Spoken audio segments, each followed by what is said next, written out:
नमस्कार, मैं हरि। आप देख रहे हैं डिटेल न्यूज झारखंड। आइए जानते हैं झारखंड की प्रमुख खबरों को। अगर आप चैनल में नए हैं तो चैनल को सब्सक्राइब अवश्य कर लें ताकि झारखंड की हर छोटी बड़ी खबर आप तक पहुंचा सकें। हेमंत सरकार का बड़ा फैसला, 10 सितंबर से होगी उत्पाद सिपाही शारीरिक दक्षता की परीक्षा। दरअसल आपको बता दूं, उत्पाद सिपाही भर्ती के लिए चल रही शारीरिक दक्षता परीक्षा अब 10 सितंबर से होगी। परीक्षा के दौरान 12 अभ्यर्थी की मृत्यु के बाद मुख्यमंत्री के आदेश पर परीक्षा को 3 सितंबर से 3 दिनों के लिए आनी 3, 4 व 5 सितंबर को स्थगित कर दिया गया था। मुख्यमंत्री के स्तर पर समीक्षा के बाद परीक्षा 10 सितंबर से शुरू करने का निर्णय लिया गया है। वहीं अधिकारियों ने बताया कि 22 अगस्त से राज्य के 7 केंद्रों पर शारीरिक दक्षता परीक्षा चल रही थी, जो 2 सितंबर तक चली। इस दरमियान 12 अभ्यर्थी की मौत हो गई। यह दुर्भाग्यपूर्ण व दुखद था। राज्य सरकार ने चल रही परीक्षा की समीक्षा के लिए ही 3 दिनों का वक्त लिया था। आपको बता दूं, 5 सितंबर को मुख्यमंत्री हेमंत सोरेन ने समीक्षा के बाद निर्णय लिया है कि अब 7 नहीं, केवल 6 परीक्षा केंद्रों पर ही परीक्षा होगी। इनमें smart city Ranchi, Jharkhand Jaguar Ranchi, police केंद्र गिरिडीह, JAPTC हजारीबाग, CTC मुसाबनी जमशेदपुर व JEP9 साहिबगंज में शेष अभ्यर्थियों की परीक्षा होगी। वहीं आपको यह भी बता दूं कि पलामू के चियांकी हवाई अड्डा स्थित परीक्षा केंद्र पर कोई शारीरिक दक्षता परीक्षा नहीं होगी। वहां के शेष अभ्यर्थियों की परीक्षा जो 3 सितंबर से 9 सितंबर तक प्रस्तावित थी, अब शेष 6 परीक्षा केंद्रों में अलग अलग स्थानों पर की जाएगी। उनकी परीक्षा 19 व 20 सितंबर को होगी। उन सभी अभ्यर्थियों के लिए नया एडमिट कार्ड झारखंड राज्य कर्मचारी चयन आयोग द्वारा जल्द निर्गत किया जाएगा। आपके खाते में नहीं पहुंचे 1000 रुपये तो जल्द करें ये काम, 5 दिनों के अंदर मिलेगी पैसा। दरअसल आपको बता दूं, अगर आपने झारखंड मुख्यमंत्री मैया सम्मान योजना के तहत खुद को पंजीकृत करवाया है और आपके खाते में अब तक 1000 रुपये नहीं आए तो आपको एक छोटा सा काम करना होगा। 5 दिनों के अंदर आपके खाते में पैसे आ जाएंगे। दरअसल आपको बता दूं, महिला बाल विकास एवं सामाजिक सुरक्षा विभाग ने गुरुवार को यह जानकारी दी। विभाग की ओर से कहा गया है कि कुछ लाभार्थियों के बैंक खाते एवं IFSC कोड की एंट्री में हुई गड़बड़ी की वजह से ऐसा हुआ है। कुछ लोगों के खाते में अगस्त की राशि का भुगतान नहीं हो पाया है। आपको बता दूं कि विभाग ने बताया कि अगस्त 2024 में स्वीकृत सभी लाभार्थियों के खाते में झारखंड मुख्यमंत्री मैया सम्मान योजना की राशि भेजी गई थी, लेकिन अब जाकर पता चला कि कुछ लाभार्थियों के खाते में राशि पहुंची ही नहीं है। इसके बाद मामले की सघन जांच की गई। जांच में पता चला कि बैंक अकाउंट और IFSC कोड की त्रुटिपूर्ण एंट्री की वजह से पैसा अकाउंट में नहीं पहुंचा है। विभाग की ओर से कहा गया है कि वैसे लाभार्थियों की सूची ग्रामीण क्षेत्र में संबंधित प्रखंड विकास पदाधिकारी, BDO और शहरी क्षेत्र में अंचल अधिकारी CO को उपलब्ध करवा दिया गया है।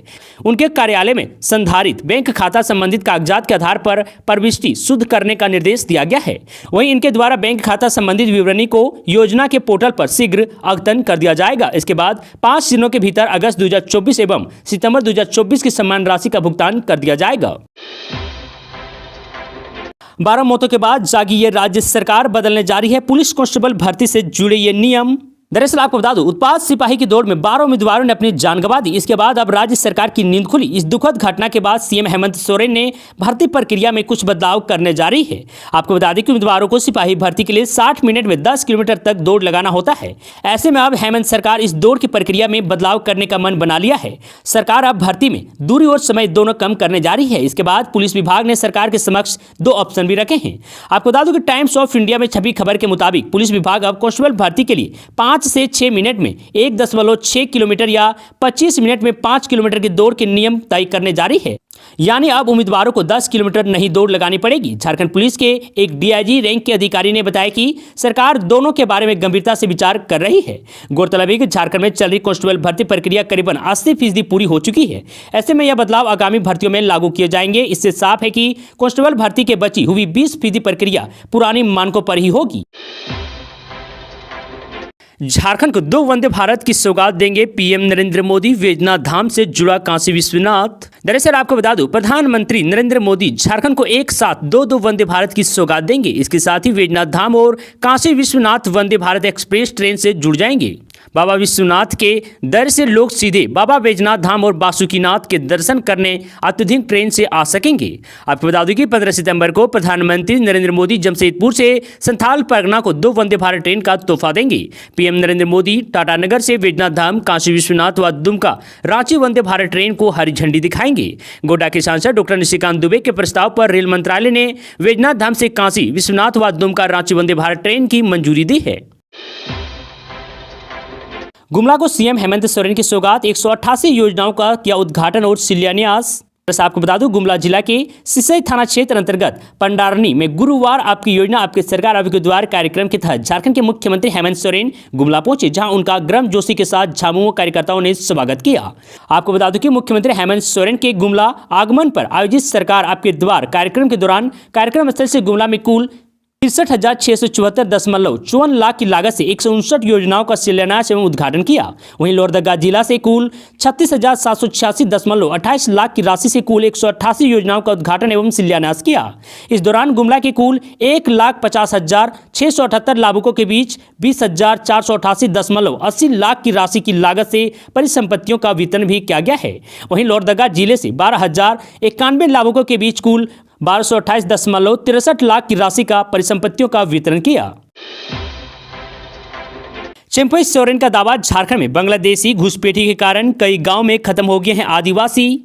दरअसल आपको बता दूं, झारखंड के पूर्व मुख्यमंत्री चंपई सोरेन भारतीय जनता पार्टी में शामिल होने के बाद राज्य के संथाल परगना में बांग्लादेशी घुसपैठियों के मामले पर लगातार मुखर हैं।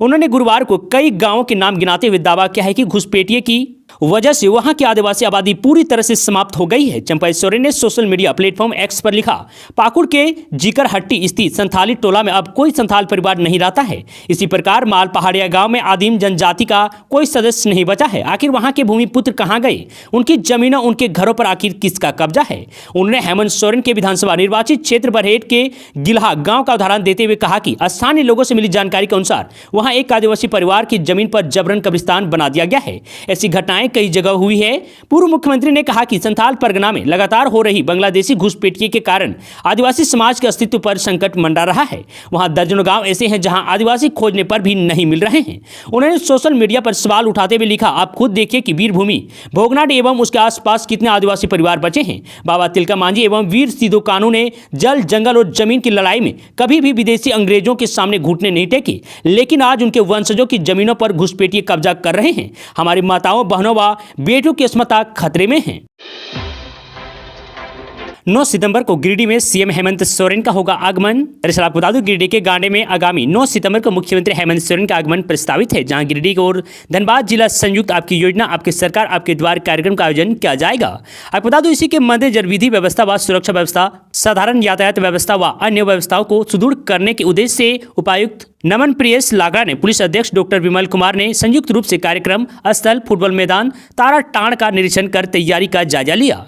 किसानों के लिए खुशखबरी, 90% के अनुदान पर लें पंप सेट। दरअसल आपको बता दूं, राज्य सरकार द्वारा कृषि कार्य को बढ़ावा देने और सिंचाई की समस्या को दूर करने के लिए छोटे किसानों, स्वयं सहायता समूहों, महिला सखी मंडलों और मनरेगा अंतर्गत निर्मित सिंचाई कूपों के लाभान्वित किसानों को 90% अनुदान पर पंप सेट उपलब्ध करवाया जा रहा है। इस योजना के अंतर्गत बोकारो जिले में कुल 150 पंप सेट, जिनकी क्षमता 1.5 से 3 HP तक है, BIS मानक के अनुरूप और 63 से 75 mm पाइप के साथ किसानों को 90% अनुदान पर अधिकतम 20,000 रुपए की अनुदान राशि में दिए जाएंगे।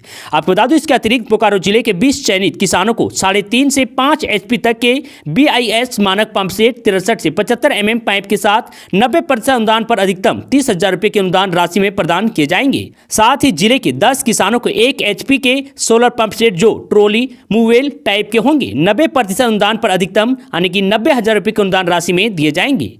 आपको बता दूं कि इस योजना का लाभ उठाने के लिए इच्छुक किसानों को भूमि संरक्षण सर्वेक्षण कार्यालय में आवेदन पत्र भरकर आवेदन करना होगा। वहीं मनरेगा कूप के लाभुक अपने प्रखंड के विकास पदाधिकारी के माध्यम से आवेदन जमा कर सकते हैं। इस योजना का लाभ उठाने के लिए जरूरी कागजात जैसे सिंचाई स्रोत का फोटो, सिंचाई किए जाने वाले स्थान के खतियान और DD के प्रति जमा करनी होगी। इस योजना की चयन प्रक्रिया जिला स्तरीय समिति द्वारा लाभुकों का चयन किया जाएगा। आपको बता दूं कि चयनित लाभुक को पंप सेट की राशि जमा करनी होगी, फिर भुगतान के बाद लाभुक के खाते में अनुदान की राशि हस्तांतरित किया जाएगा। तो वहीं आपको बता दूं कि बोकारो जिला भूमि संरक्षण सर्वेक्षण पदाधिकारी अंजलि रॉय ने बताया कि इच्छुक किसान 12 सितंबर 2024 तक आवेदन कर सकते हैं।